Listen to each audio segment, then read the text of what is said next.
library organizing job was classified as a premium commission, Paimon came mentally prepared, you know? But seeing it in person is something else. Why, if it isn't Cutie and Paimon? What brings you back to Mondstadt? Let me guess. You missed me so much you just had to come visit. Is that it? You've become quite the flatterer since we last saw each other, haven't you? Found you! We were starting to think you weren't clocking in today. Well, I wasn't planning to. But then, Catherine mentioned someone had finally accepted an important commission for the library. So I came to check on things. Might you both be here for that very commission by any chance? Ah, music to my ears. Now, as you can see, a certain anonymous benefactor has donated a large amount of books to us.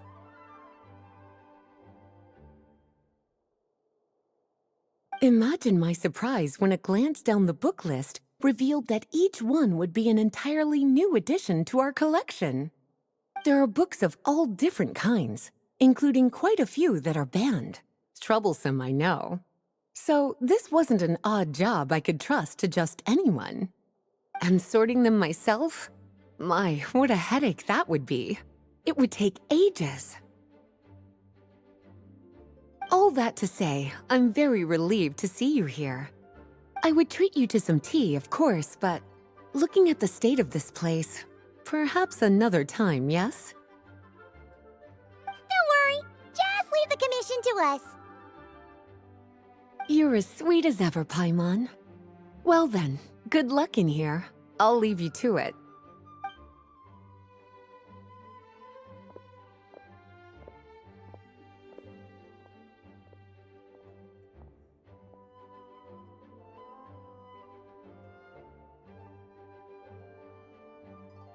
Finally! We made it to the last stack! What even are some of these books? A Hilichurl's Guide to Running for Your Life? Do Hilichurls even read? Oh, and Basics of Whopper Flower Cultivation. Who'd grow one of those, anyway? And what's this one? The Little Witch's Dictionary? Huh. That title's kind of suspicious. And didn't we already sort this area?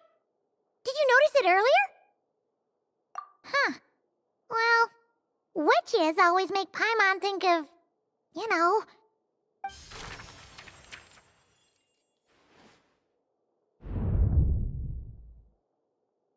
Yoo-hoo! Looking for me? Alice? How did you get in here? You must not have noticed, Paimon. I wasn't the one who barged in at all. When you opened that dictionary, you entered a mage's domain. What? Ugh! Paimon knew that book had issues.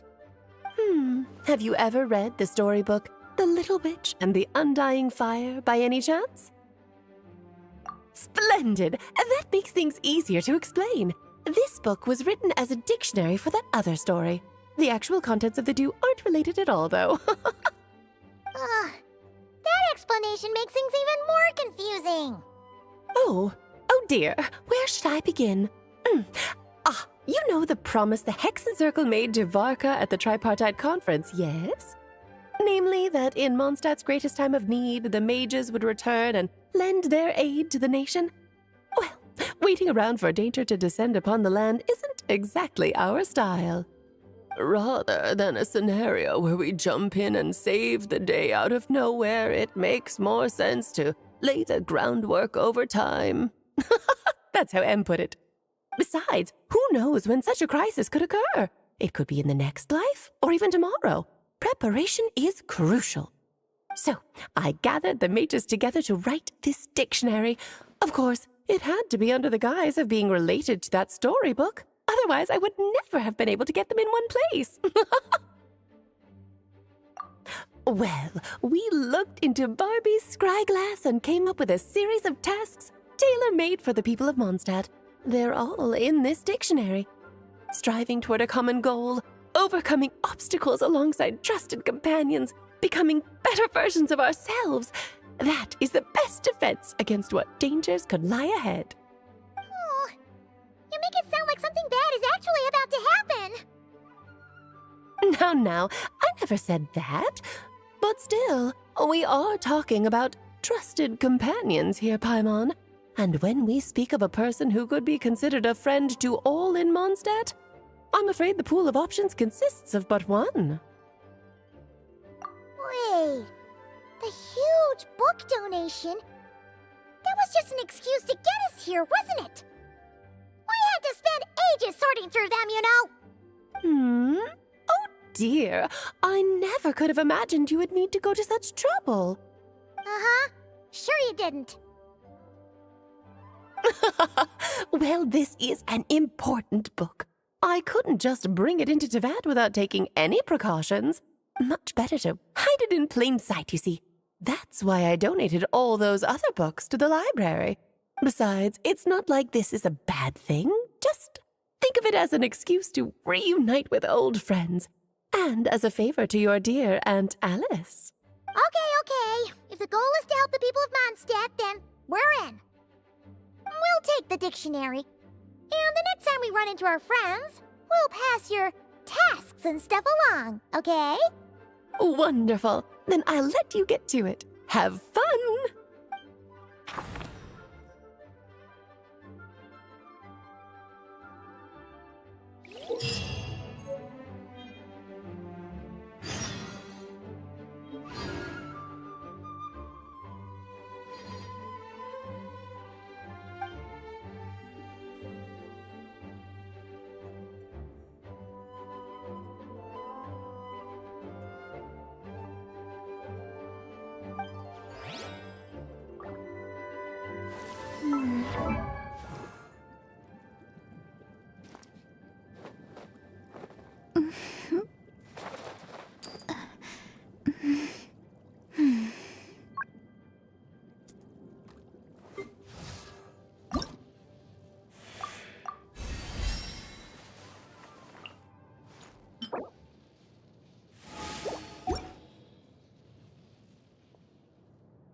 I'll take that as a yes, then.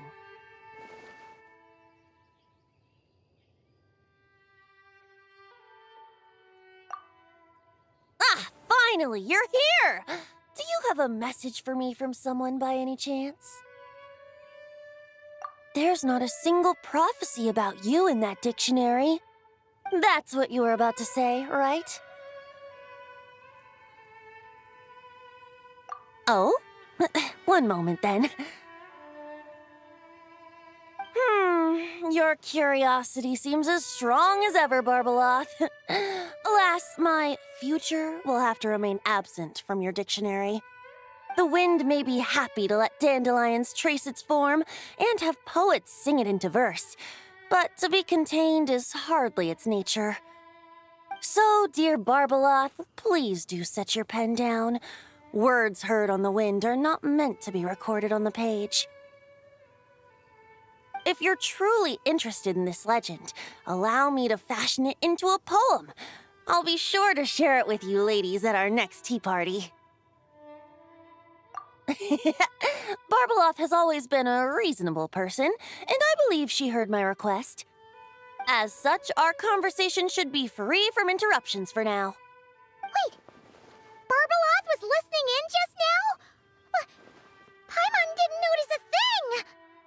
Well, she is a Hexenzirkel mage.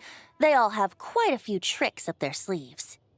Still, you noticed right away and even got her to leave us alone. Doesn't that make you the real master at cards here? Given the various practical factors at play, I'd call myself a master with limits.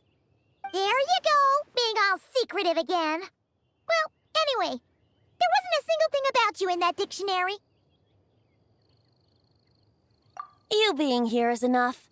Barbeloth's prophecy concerning me may be incomplete, but it's not incorrect. There's something I need to do, and I could indeed use your help. Trusty as always. In that case, could you play a song with me later? Yep, that's all. But don't worry, this isn't a performance to decide the fate of some consequential event. It's just a duet between friends. The last time I played this song, the howling gale was my sole audience, and the notes scattered in all directions, leaving only fragments of the melody behind.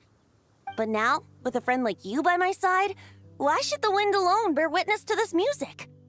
Besides, I think my hands will be just that much steadier, playing alongside a trusty friend like you. That's all I ask. Now, let's head to the performance venue. If we follow the breeze, we'll be there in no time. All right, let's get going. Just relax and let the wind lead the way.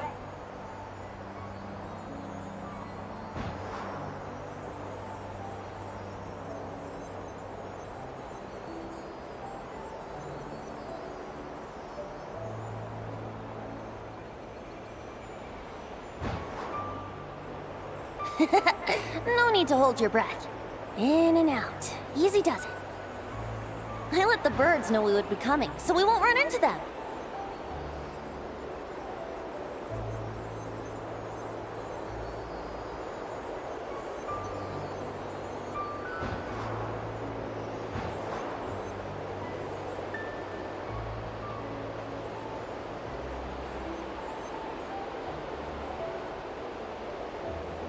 Don't worry, it's just a little ocean spray.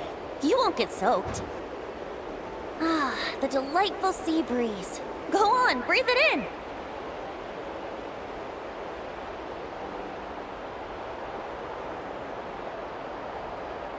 We're almost there.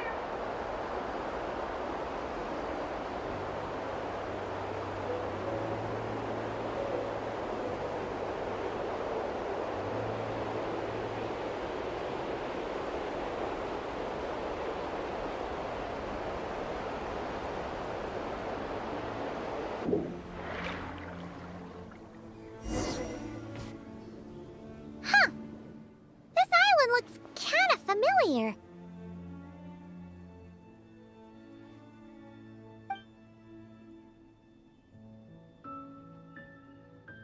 Not always. It was once an isle like any other. An ordinary, unassuming aggregation of sand and gravel. That is, until seeds of stories were brought here by the wind and cultivated by time. And in due course, the wind brought forth new tales, and time caused them to grow into legends. So with that, allow me to welcome you in truth to this island favored by time, traveler. This is the place where time and wind met in the distant past. Whoa. You suddenly sound so serious, Tone Deaf Bard. Paimon's not sure she's following this conversation anymore either. Fret not, dear Paimon. The best stories always start with a bit of suspense and intrigue. I told you about this before, remember? About how I encountered time at the Thousand Winds Temple and received some help? Well, it was because of time's help that those first winds of freedom were able to blow so strongly. But forceful gales like that are most suited to wiping things clean, not helping things grow. So, after a few crises in Mondstadt were resolved, I made the winds gentler.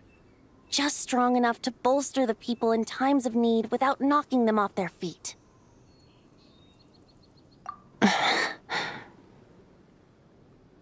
Shadows gather in the distance.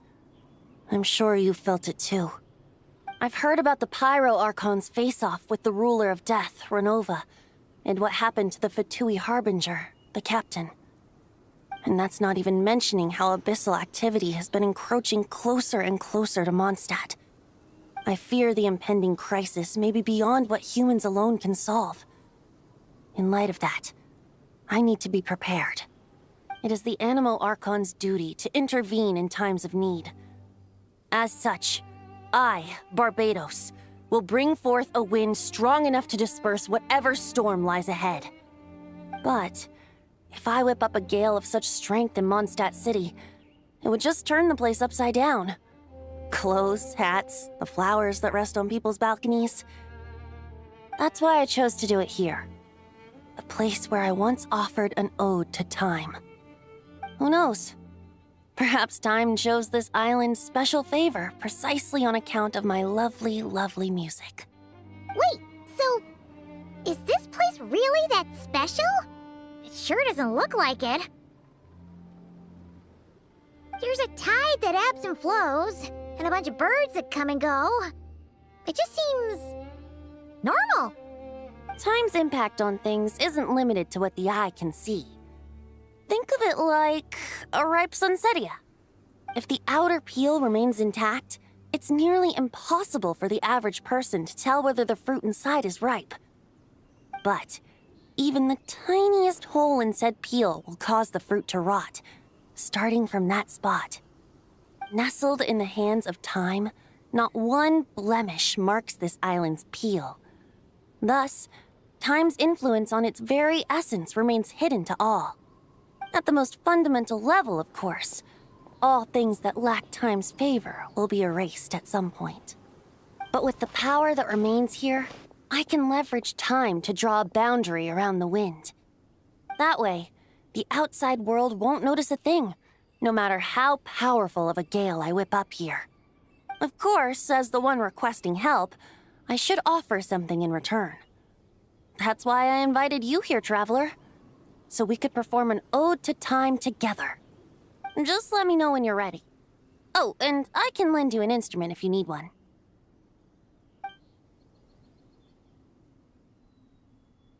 Great. Let's get started.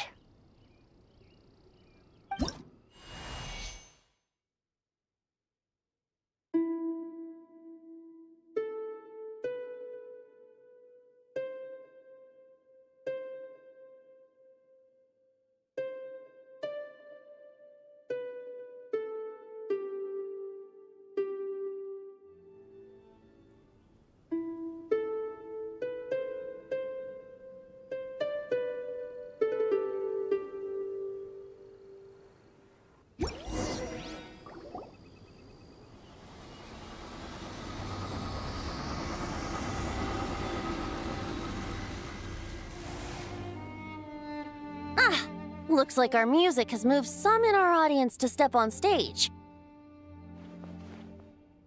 But that's against concert rules, so let's usher them out. I understand your love for music, of course. But for now, I'm going to have you leave the premises. Think you can get away? Let's play! Yeah!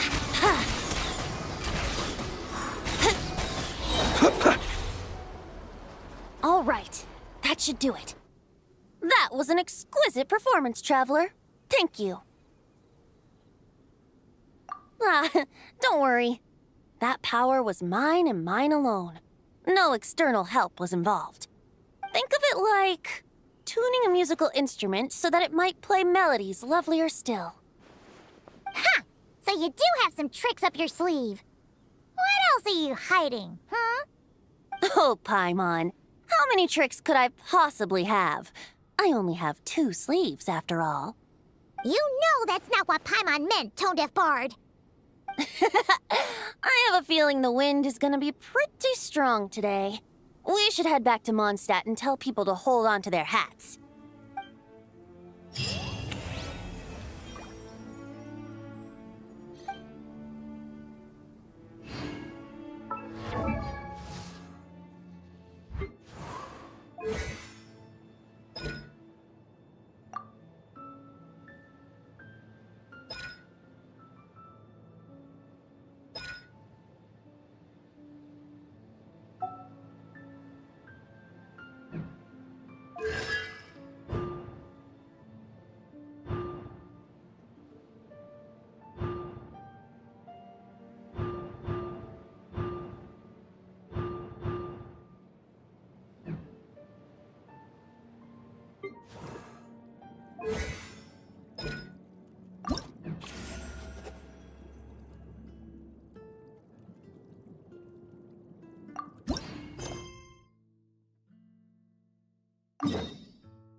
We have something for you.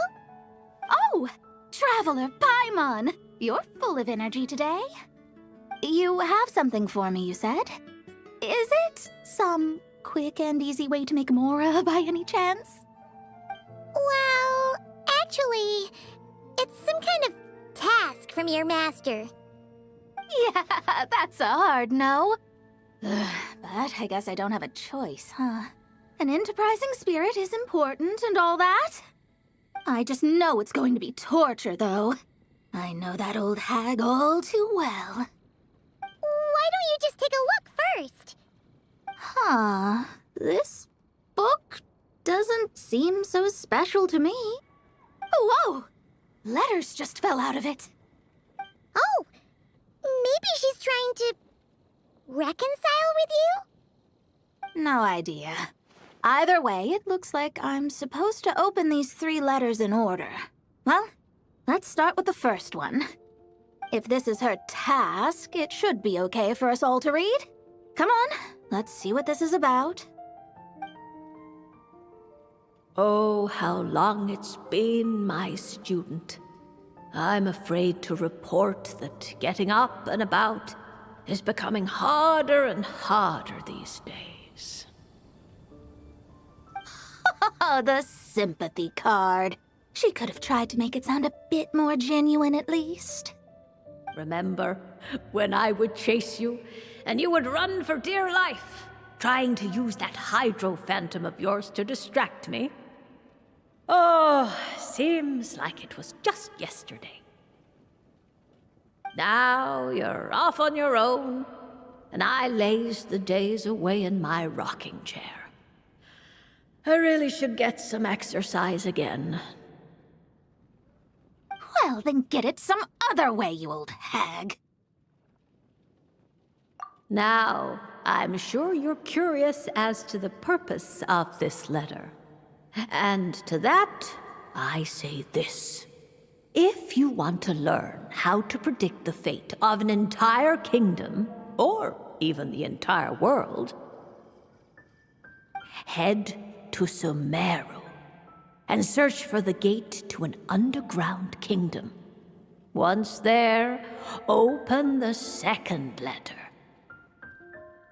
Huh.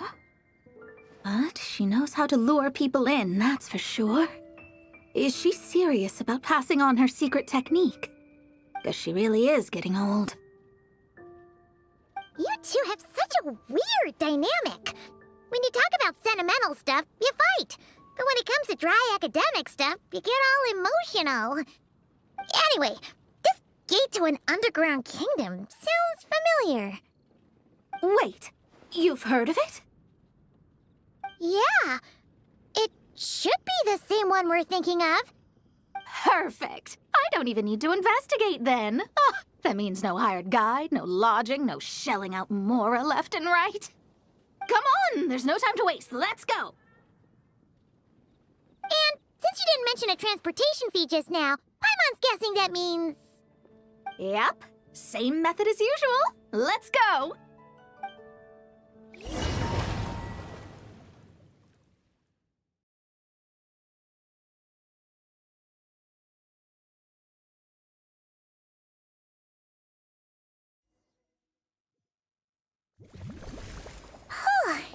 This brings back memories of summertime. It's actually kind of refreshing. So, this is the gate to the ancient kingdom of Conria. I'm sure a lot of secrets and tragedies lie behind it. Well, let's open the second letter. Let me see here. Yep, it's this one. As the ancient Sumeru saying goes, rote knowledge bears no fruit until it is watered with the showers of wisdom. With that in mind, there is a phenomenon in this land known as the Sign of Apausha. It is a celestial mark that burns in response to an all too ardent desire for the truth. In that sense, perhaps it's more fitting to call it a sign of truth instead. The records of this ancient kingdom state there are several large subterranean lakes in Conria, clear and calm as mirrors, whose surfaces reflect the true stars. This is because the sign of truth created in the water is able to bypass the false sky and connect to the outer universe. I had no idea. To observe the gravitational forces and influence of celestial bodies, one must be able to see past the false sky. Only by obtaining these cosmic parameters can one predict the fate of this world.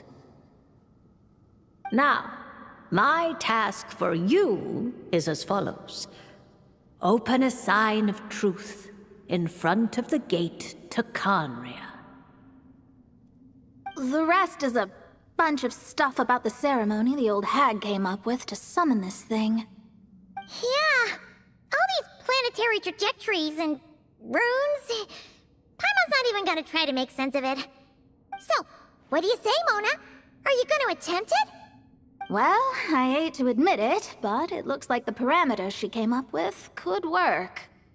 Frankly, this prospect is quite exciting, and heading back now will just cost me another night of lodging, so no better time than the present.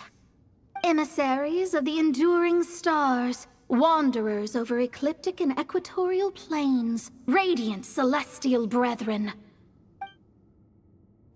Traverse the twisted paths of the cavernous void. I, Mona Magistus the Astrologist, invoke the power of Hydro to balance the scales.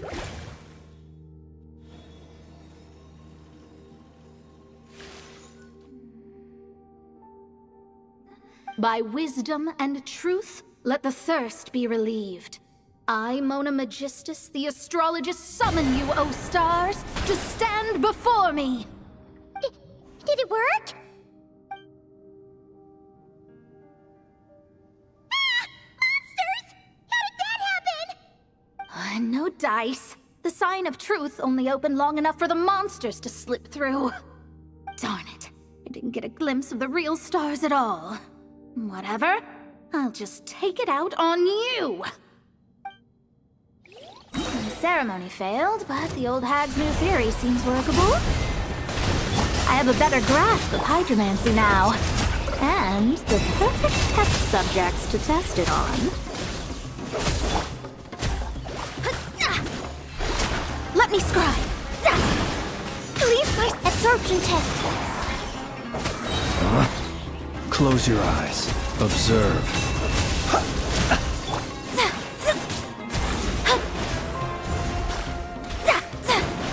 Stand clear. Look, a rainbow! Written in the stars. Close your eyes. Do you fear the dark? Be silent. Phew! That's that. Well, the old hag said to open the third letter once it was all said and done. But I couldn't make it work. So, should I still open it? You know, Paimon thinks she understands your dynamic a lot better now. Look, she didn't say you had to successfully complete the ceremony, so you can open it. It'll be fine. I guess. All the same, I doubt she has anything nice to say. If you're reading this, it means you attempted to open the sign of truth. Seriously, I can't believe you actually tried it. What are you laughing at, you old hag? Conria was home to several lakes of stars, rendering the fabric of space in that area comparatively unstable. As a result, attempts to break through the firmament through non-physical means were more likely to succeed. In any case, I knew this place was well hidden and wouldn't be frequented by too many people. As such, any negative effects of failing to open the sign of truth would remain small scale. And of course, as my student, I felt sure you would have the chops to deal with the abyssal creatures that roam beyond the false sky. Even if you couldn't beat them, I am certain you could outrun them. You always were fast on your feet. Ah, connecting hydromancy to the kind of wisdom that quenches thirst. Truly, my genius knows no bounds. The practical application of the scryglass has also reduced disturbances caused by the false sky. I'd like to see Alice try and top that.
Oh, Albedo's over there. Wonder what he's doing.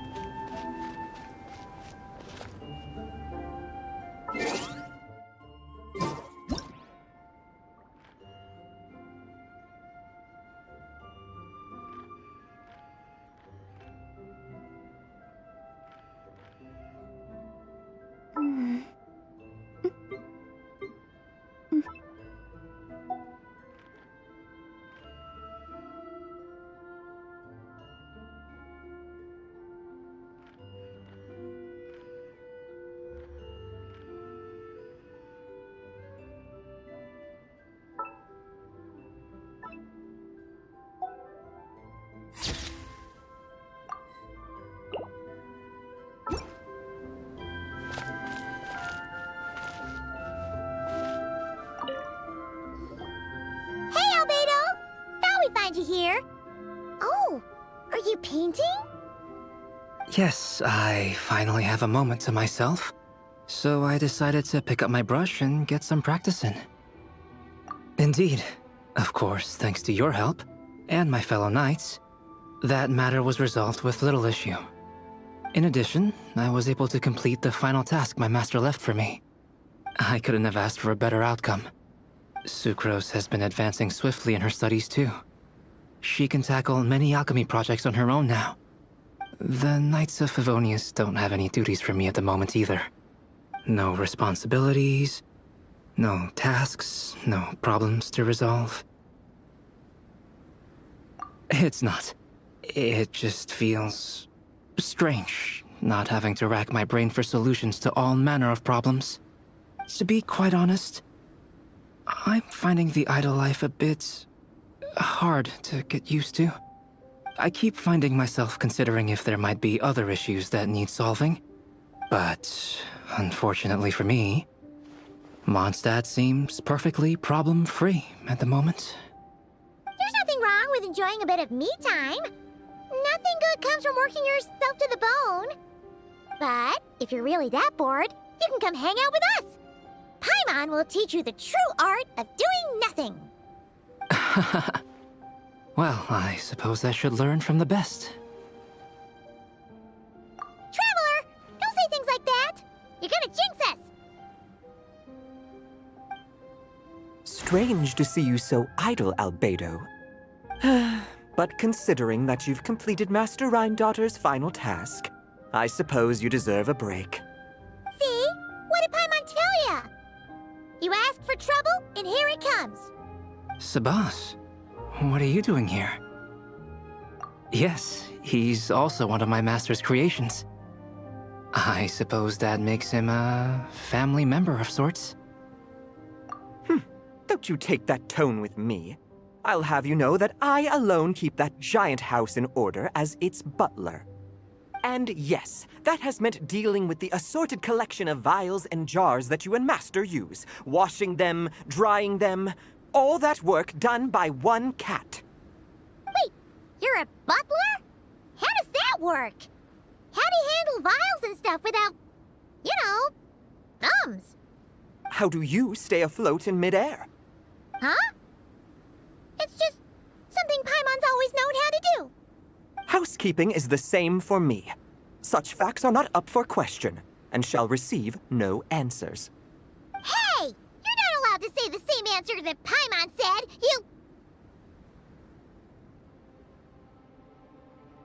Ugh. Sure. But don't expect Paimon to listen to his rambling. Allow me to get to the point, then. I'm here at Master Rhindaughter's request. She has a message for me to pass along. Ahem. Dearest Albedo, in regard to that task I set for you, your discovery of an answer that you can accept is most delightful. Alas, once a problem is solved, mulling it over in one's head loses all meaning. I'm sure the pendulum in your ever-whirring mind is swinging toward boredom as we speak. Might I suggest posing questions of your own, then?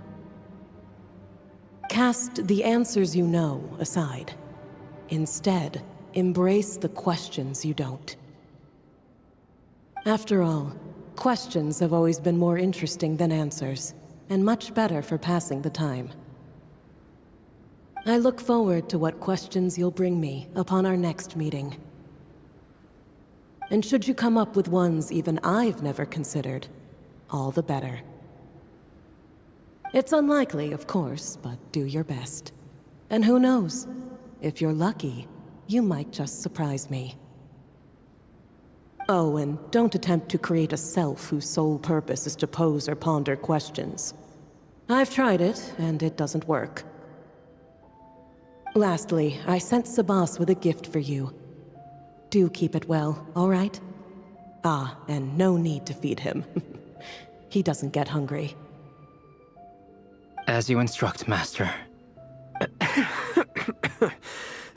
Master had quite a bit to say, I see. That really took a lot out of me.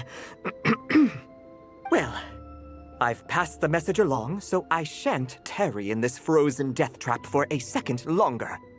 I need to deliver a separate message to Mondstadt at any rate. Huh.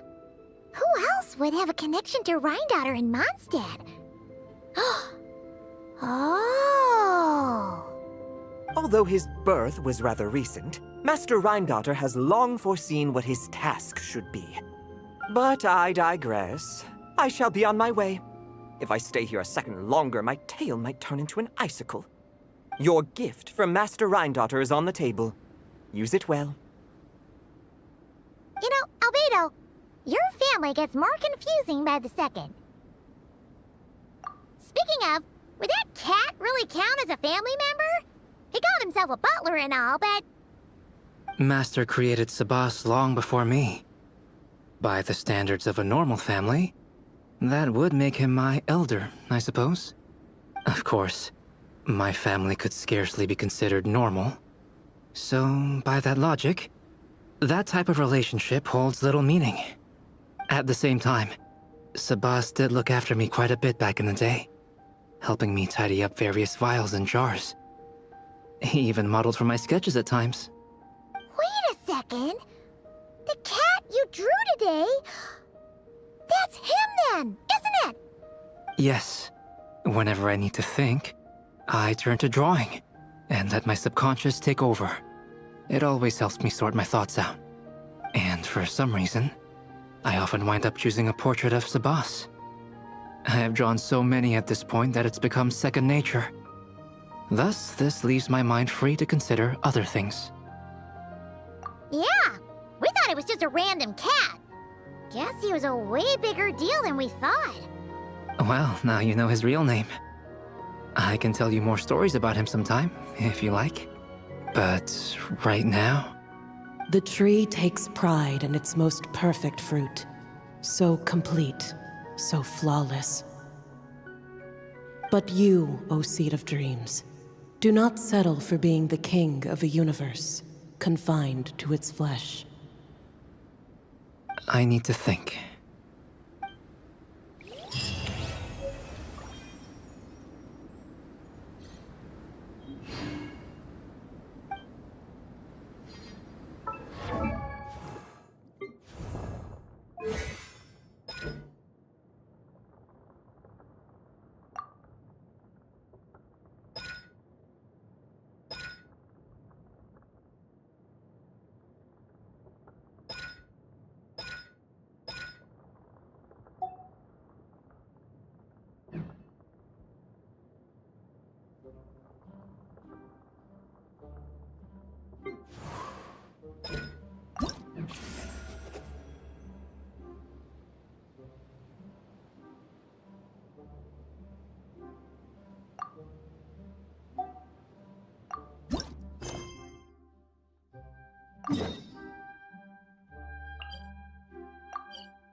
One need not scry to know today's weather will be good.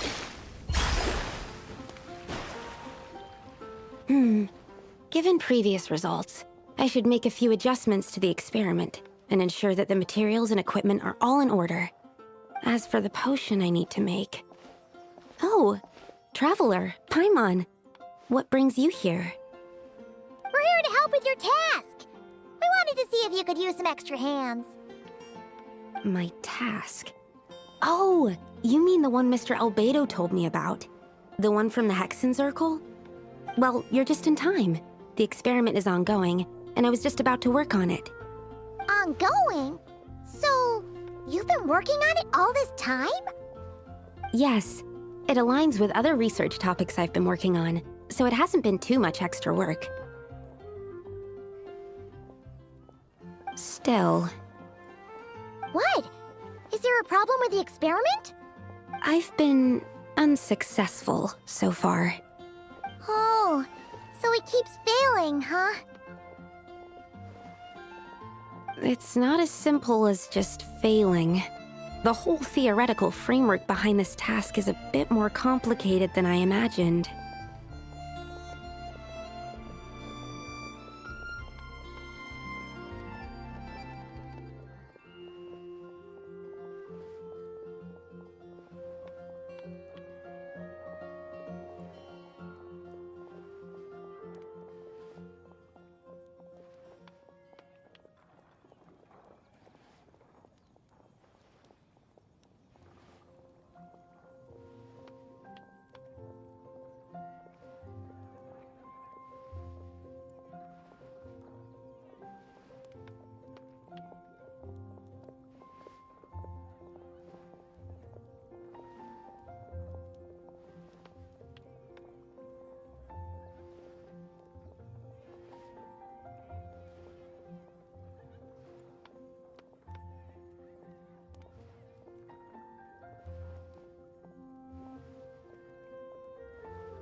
kind of experiment it is. One meant to develop a potion that can transform sweet flowers into a variant 16 times its normal size. That is to say, the formulation of botanical augmentation reagent type 4, iteration 7. As you can probably guess, this is my 7th time running the experiment. Wow. So, basically, we need to make growth serum. Or the 7th version of one. Well, yeah, that's about right. This is my 7th attempt, but I didn't make many adjustments to the formula this time, because both the theoretical principles behind this experiment and the products of the process prove there's nothing wrong with it. But you haven't succeeded yet, right? Yes, I'm thinking that it's not my current formula that is wrong, per se, but rather, some other key element is missing. Oh! Then Paimon knows just what to do. Well, that's why we're helping out. Wait a second! Paimon is not an ingredient! We could try. It's just, I would need to adjust the ratios in the original formula, and that might make the potion even more unstable. No! We are not trying that! Just show us the original! Here it is. That said, I'm still missing 2 ingredients. Now that we can help with. What do we need to get? I need spring water from Springvale to use as the base, as well as Eye of the Storm fragments. But that last one could be tricky. We've got this! Let's go! Let's tackle the Eye of the Storm first.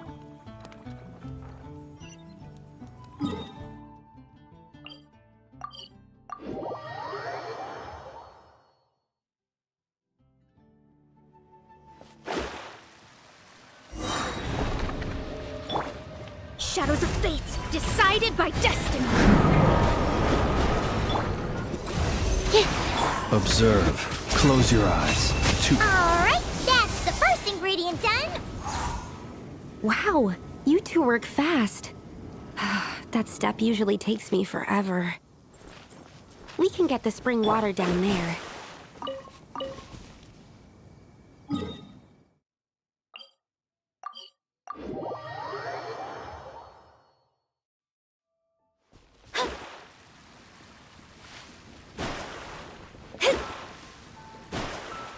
The high quality of Springvale's waters makes for a stable potion-making ingredient. That's all we needed, right?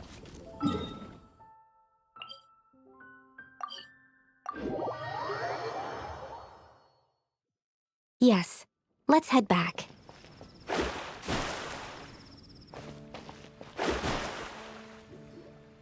All right, the ingredients are ready and the cauldron is just over there, so we should be good to go. But, Is something wrong? No. It's just... Do you mind if I watch from the side? Just for the purposes of accurate recording, I mean. I know lots of people don't like being scrutinized during experiments, so... Thanks. Then, I'm ready to go whenever you are.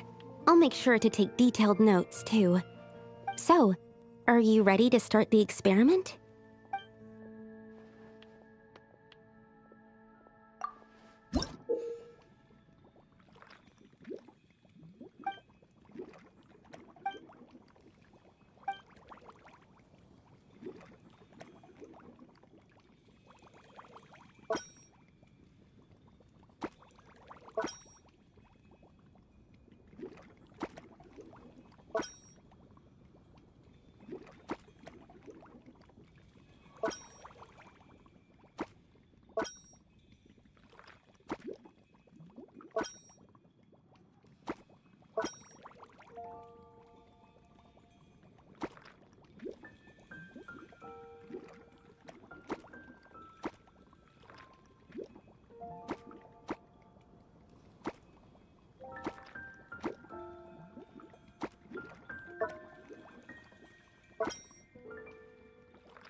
it.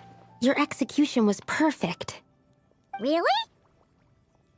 Yes, I don't see any flaws in the brewing at all. Let me extract some and test the product's composition. One moment. Yes, like I said, flawless execution. The potion is perfect. It's exactly what I was expecting. So? Was the 7th time the charm? Upon examination, it seems identical to the previous 6 iterations. Oh! Wouldn't that make the results identical? Not necessarily. Experimental outcomes can differ even with similar variables all around. You never know what the result will be. That's what makes experiments valuable in the first place. Come, let's test this thing out. I planted some sweet flowers beforehand which we can use. We just need to douse them with the potion and see what happens.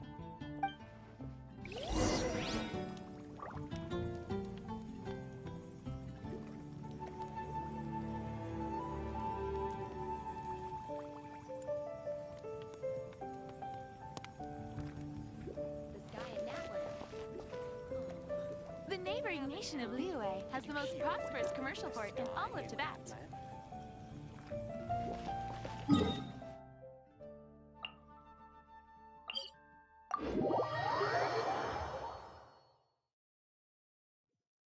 The pure waters of melted snow are optimal for hydromancy.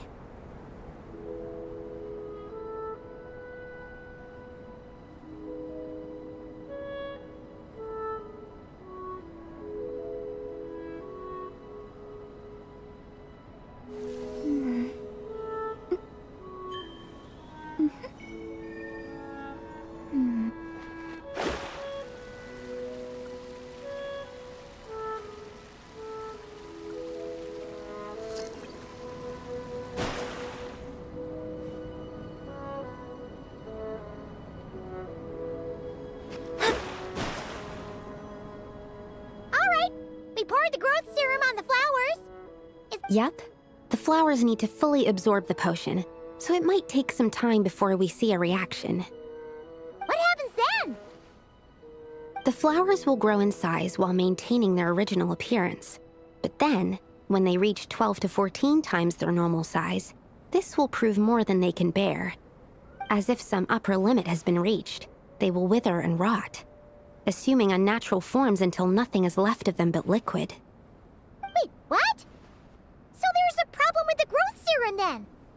No, I've adjusted the formula time and again, resolving all kinds of issues that arise when inducing small plants to grow larger. Issues like ensuring that the leaves don't get too large, strengthening root diameter and load-bearing capacity, calculating how the increase in surface area might affect sunlight exposure and nutrition. So, why isn't it working then? Because the flowers cannot transcend. As above, so below, is one of alchemy's guiding principles. Alchemy seeks mastery over matter, but this world has its limits. It's like a specification etched into the law that governs all things. Part of the purpose of doing multiple experiments is to determine if this specification is stable. Exactly. It proves that the limit continues to exist. Okay, this is all a bit over Paimon's head, but basically, you needed the experiment to fail to prove that the limits and borders in this world are stable? Oh, what a weird experiment. Huh? Looks like one of the flowers is reacting. Wait a second. That's not a sweet flower at all. Careful! It's a whopper flower. It must have absorbed some of the potion. Wait, but that's happened before, and it's never gotten this big either. Can this mean... We can talk about this later. Let's get rid of it first.